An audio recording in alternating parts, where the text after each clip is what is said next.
and welcome to Title Talk. Alvaro Herrera, sales manager at Wyker Capella Estates. Today, I am thrilled to have with me Danny Manzano, owner of Apple Tower Title Company.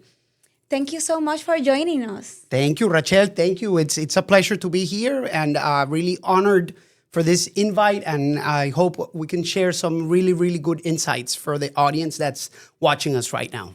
I believe that will happen. Thank you so much for being with us. In this episode, we will be exploring how title services help ensure smooth closings, the challenges facing in the process, many people doesn't know about them, and how innovation and technology have been a game-changing in how we close the deals. Let's dive in. Yes, absolutely. First of all, to get started, can you share a bit about your journey as a title company and how did you start Apple Tower? What led you to establish the company? And what makes your company stand out from the other ones in South Florida? Okay, perfect. Yes, absolutely. I started in the title business about 25 years ago in 1999. And I got into the business by coincidence, like everyone does. And, I was just installing some computers on a specific office for my dad. And down the hall, an attorney needed some help. So I started with him being the receptionist. And he ended up being my mentor, gave me stock in the company. And I would be working for until 2014. Oh, wow. Yes. So at that time, I decided it was the time to establish my own company. And I did in 2014. That's how Apple Tower started. And just a fun fact, Apple Tower stands for, the portion of Apple is for my last name, which is Manzano. And then the tower is for my wife's last name, which is La Torre, which is the tower in Spanish. Oh, this is so impressive and amazing. I would never think that Manzano was apple, which is true. Manzano is Apple tree. Manzana is apple. And yeah, it's wonderful. And Yes. hey, congratulations. Thank you. You really are an example of someone that have the discipline to learn and start from the bottom and look this. You have your own empire. Oh, thank you. This is so impressive. Yes. In your experience, what is the one key thing buyers, sellers, and agents should understand about the role of the title company in real estate transactions? Well, it's a very deep question because I don't think we can summarize it in one key thing. I would like to say, like, real estate transaction is divided or the role of a title company in a real estate transaction is divided into 5 key roles or 5 key functions. The first one I would say would be the earnest money deposit, which is an escrow is whenever there is money that's being put up as a security deposit for the purchase of a property. So someone has to hold that money. It's not on the buyer's pocket, it's not on the seller's pocket. So that's an escrow company comes in. So that is right there is our first function.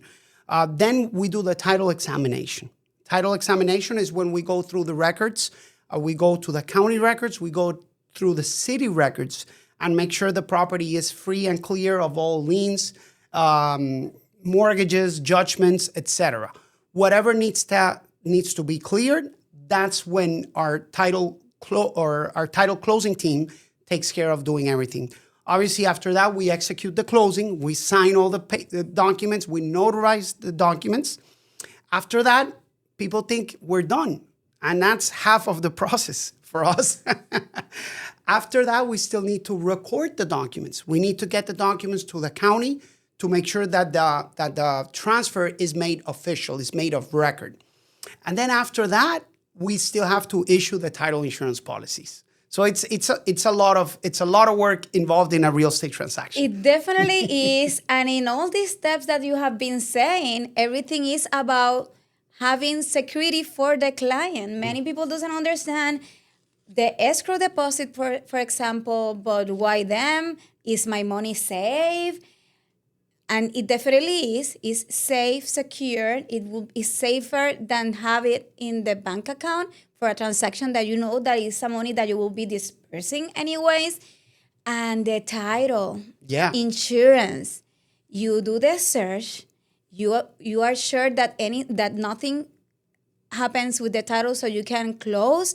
And if anything happens after that, you have the insurance. That is correct. That with the insurance, the buyer can assure in rest that nothing will affect them. Yeah. And especially for cash buyers, that sometimes they say, no, but why I need an insurance? And that's the most important challenge, because many buyers think that they don't need the title insurance, but the title insurance, like I just said, the title company takes care of examining a lot of stuff, and it's not only us that we examine; it's through our underwriters and through our third party providers.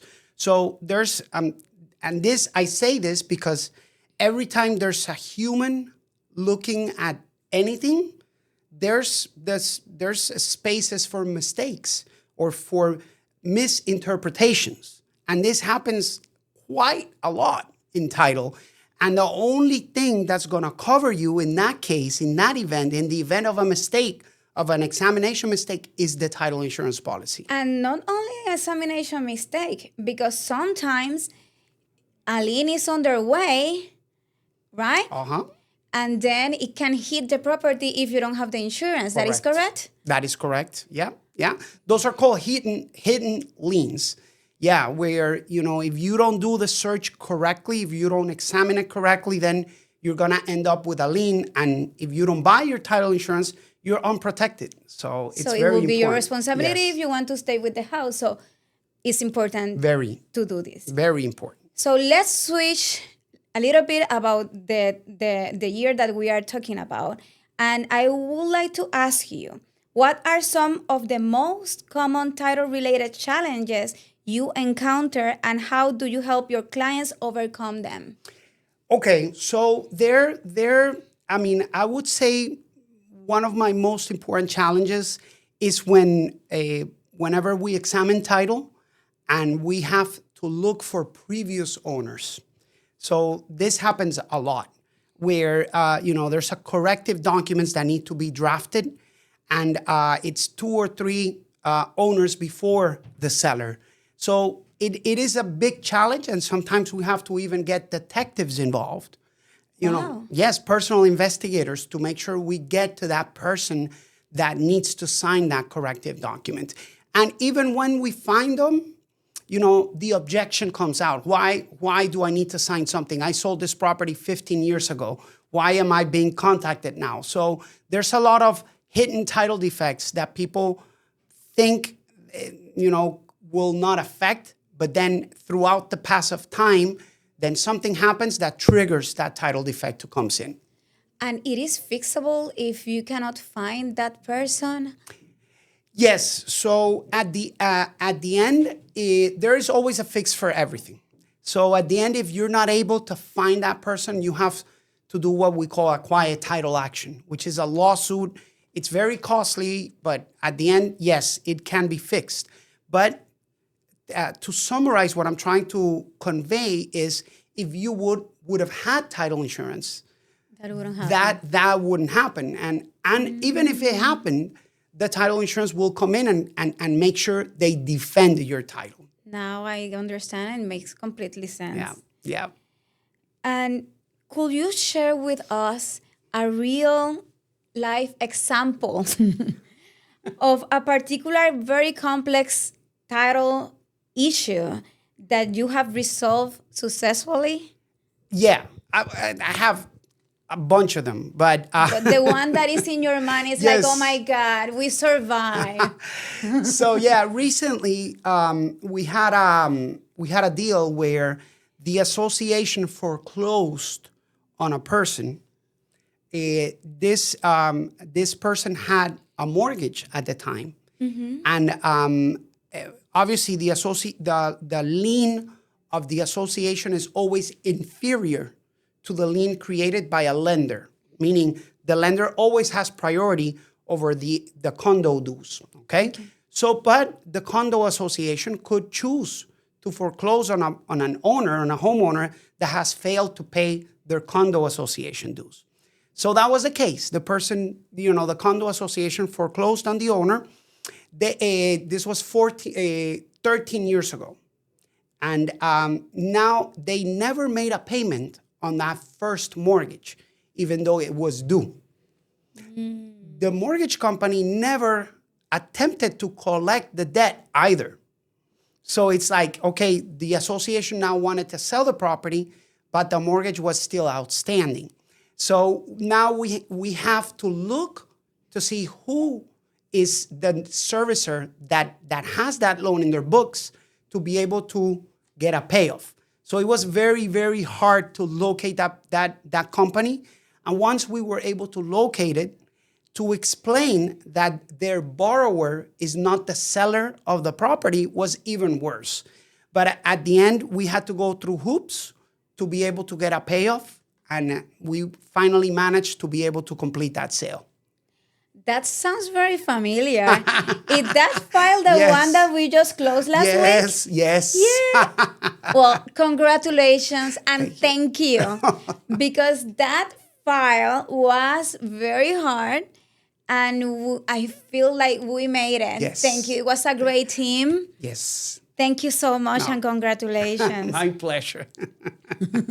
Yeah, it was a tough one, and the president of the association was a tough cookie as well. Yes. So it was like everything was came together for that transaction, but we managed to make it happen.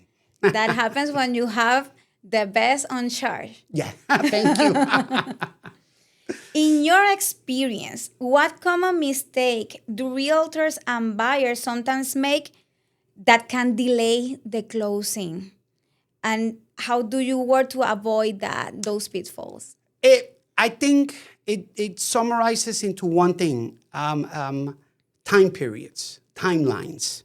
So meaning sometimes we are not, and not only the realtors, like everyone in the transaction, sometimes they are not following the time periods correctly, and whenever they want to get, or they get, for example, they get their loan denied, and the time frame for their loan contingency was already passed, then it's a problem for the buyer to get their deposit back. So it's just because we don't tend not to follow the time periods. So if we were looking at and very closely having those time periods in mind, obviously if we don't have a loan approval 1 or 2 days before the expiration of that time frame, we either get an extension or we cancel the contract. So everything, like there's other contingencies: the inspection contingency, the title contingency, the closing contingency. But we're just not on top of that. And whenever that happens, worst comes to worst, and then now the seller wants to get the deposit, and then the deposit is at risk. The transaction becomes a big mess. So if I were to say one thing, would be the time periods. And that is super important because we as realtors, we have our work is to protect our client. That's why we have to follow very carefully all the due dates. We have to be on top of the due dates since the beginning of the transaction, inform to the parties about the due dates, deadlines, have alerts so you don't forget, because we have multiple transactions, and to avoid this. That is Definitely. Yeah. But yes, not everyone works the same way. Exactly. And we always find bad apples Yes. around good apples. So it's very important. That's why it's very important to hire the correct company, correct realtor, and work with someone that is professional. Yes. Let's talk a little bit about the insurance technology and market trends. right now, what is the biggest misconception about the title insurance that you like to clear up for an audience? Okay, that's a good question. And this is the myth that I see always is, and unfortunately happens a lot with mostly with our Latin audience. Okay, I'm married in Colombia, but I'm not married in the United States. They think that they are single. And they think that they're single. That is absolutely not correct. So wherever you're married, if you're married, marriage is universal. So it's like you're married in the United States, and then you do need your spouse. You do need your consent. Obviously depending on the type of transaction. But I would say that is the biggest myth. And as far as closing is concerned, and then title is, many people think that title is not needed. The title insurance is not needed. But, whenever you encounter stuff like fraud, with so many new trends, new technology appearing that are giving the fraudsters more tools to act and to become criminals, the more you need your title insurance policy, because title insurance policy is going to one of the covered items on the title policy is fraud. So right now, like I know I have colleagues of mine that have encountered people trying or attempting to act as sellers, and they just took the face of the person and put it into an artificial intelligence software and attempted to do a remote online notarization. So it's like there's a lot of tools. It's very scary. But it can become very scary. So one thing I want to tell the audience is make sure you always get your title insurance policy. Is the only thing that's going to cover your investment. Definitely do so. And also, I will say that forgetting things or not saying all the truth can lead you to involuntarily commit a fraud, which can be punished by the authorities. So maybe you think that you're not doing anything, that is the small thing, but it's bigger than what you think. Yes. So you have to be very, very careful when you answer those sheets of buyer or seller information. Yeah, no, and there's so many tools out there that, like I said, are giving the fraudsters more things to act on. Like they can impersonate my voice with just 10 seconds. Yeah. So we have to be very, very, very careful. So we are talking about how the technology is impacting in a bad way our process of closing. But if we want to talk about the good stuff, Yes. about what positive thing the new technology have been helping to make more transactions, what you will say that it will be a good thing that is going on now? Before I go into that question, I would like to say that I would say 3% of the technology is bad, and 97% is put to good use. Good to clarify. Yes, good to clarify, yes. So the technology, I am one of I always like to be early implementers of new technologies. 10 or 15 years ago, whenever we wrote an earnest money deposit, or one of our buyers wrote an earnest money deposit, the realtor had to go around town to deliver that check to the title company to be deposited. I remember that. You remember that?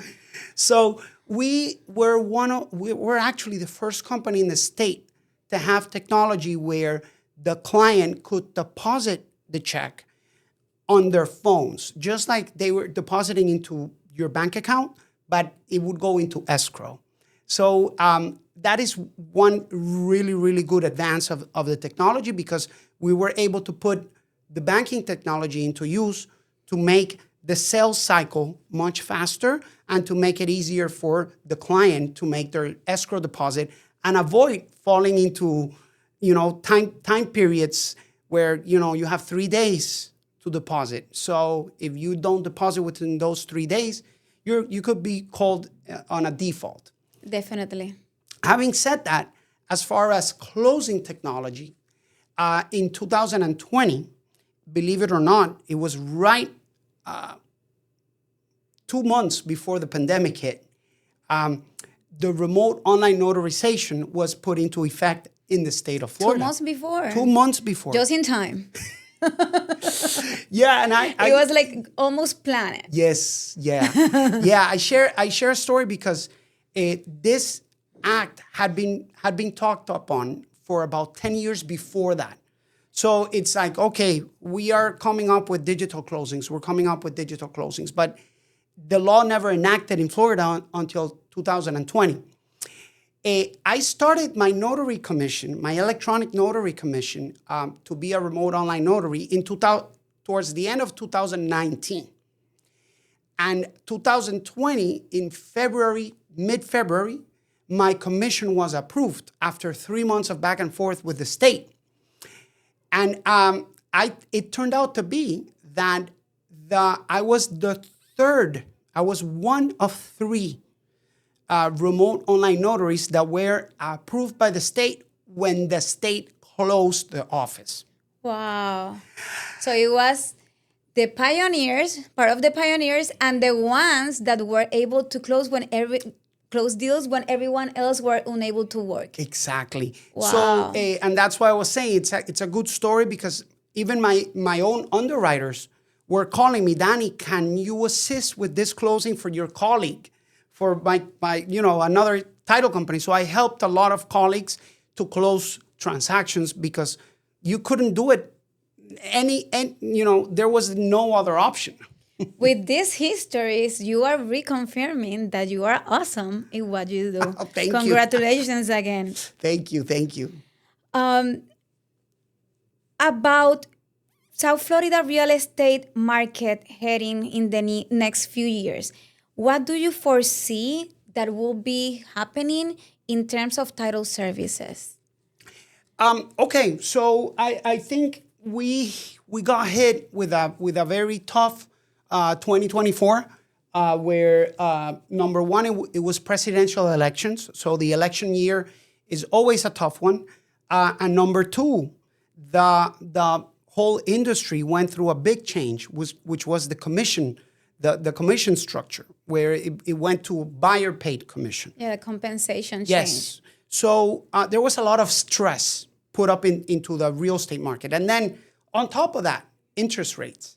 So I think 2025, things are starting to alleviate a little bit, and people are now realizing that the interest rate that we have been waiting for the years, COVID interest rate won't happen again. It won't happen again. I've been in the industry for 26 years, and I have never seen a 2.5. Exactly. And I don't expect that it will happen again. No. That was an exemption. Yes. It has to happen another tragedy that we don't want that. Exactly. To be able to have that. Definitely. Yeah. So having said that, people are realizing that the interest rates that we have are still good. They are?